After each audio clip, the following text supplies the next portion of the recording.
Operation Kagar పేరుతో కేంద్రం చేస్తున్న ఏదైతే నక్సలైట్లకు సంబంధించిన ఎన్కౌంటర్ల విషయంలో కొంత మావోలకు గట్టి ఎదురు దెబ్బ తగులుతుందనడంలో ఎలాంటి సందేహం లేదు.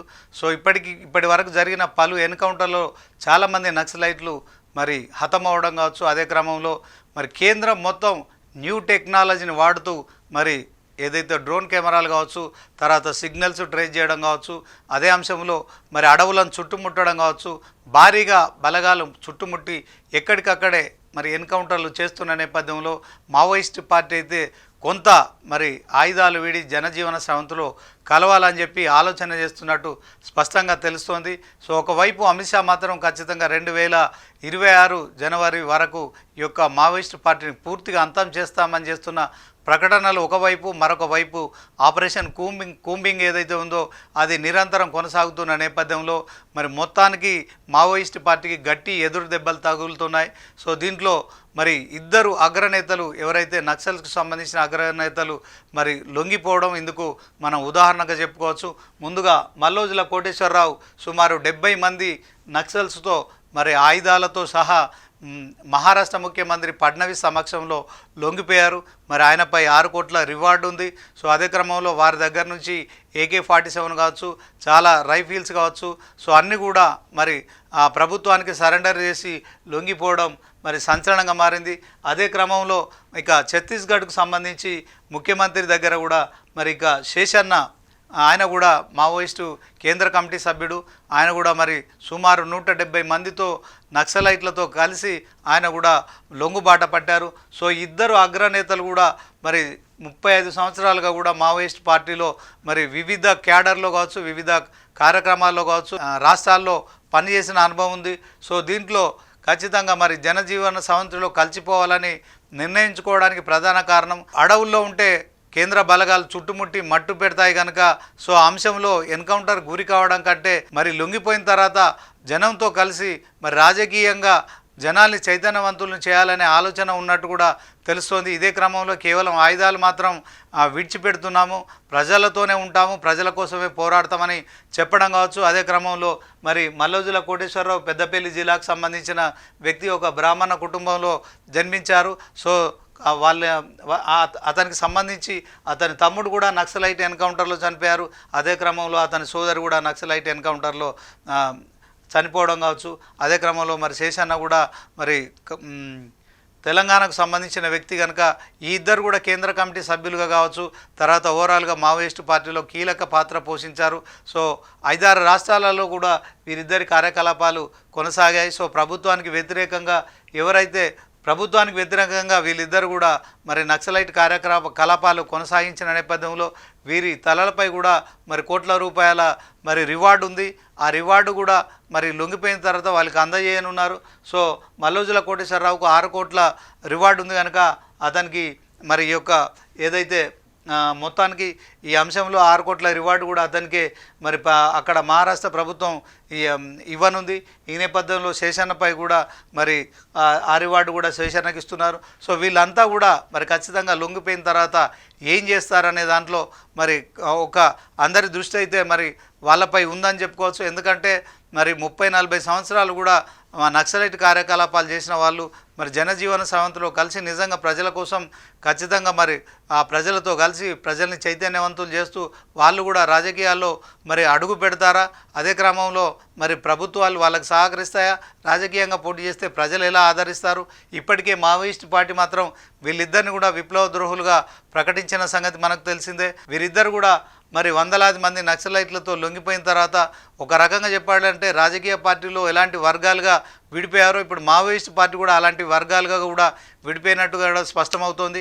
అయితే కేంద్రం చేపట్టిన ఆపరేషన్ కగారు విజయవంతం అవుతూ రోజు రోజుకు మరి ఈ యొక్క నక్సలైట్లను పూర్తి స్థాయిలో ఎన్కౌంటర్లలో మట్టుబెడుతున్న నేపథ్యంలో వీళ్ళు కొంత మరి భయానికి గురై ప్రాణభయంతో మరి ఖచ్చితంగా ఈ యొక్క లొంగుబాట పట్టారా అనే అనుమానాలు కూడా వ్యక్తం అవుతున్న నేపథ్యంలో మరి మావోయిస్టు పార్టీ కూడా వీరిద్దరూ విప్లవ ద్రోహులని ప్రకటించడం కావచ్చు.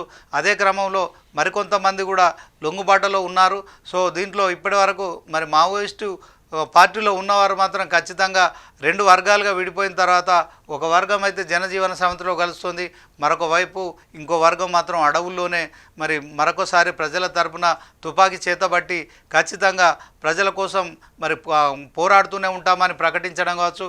ఇదే క్రమంలో అమిత్ షా తుపాకీతోనే సమాధానం చెప్తామని ఆపరేషన్ కగారును మరి కొనసాగిస్తున్న నేపథ్యంలో మరి నక్సలైట్లకు సంబంధించి జనవరి వరకు వీళ్ళందరినీ కూడా మరి నక్సలైట్లు లేకుండా చేస్తారా అనే ఒక ప్రశ్న కూడా తలెత్తుతున్న నేపథ్యము.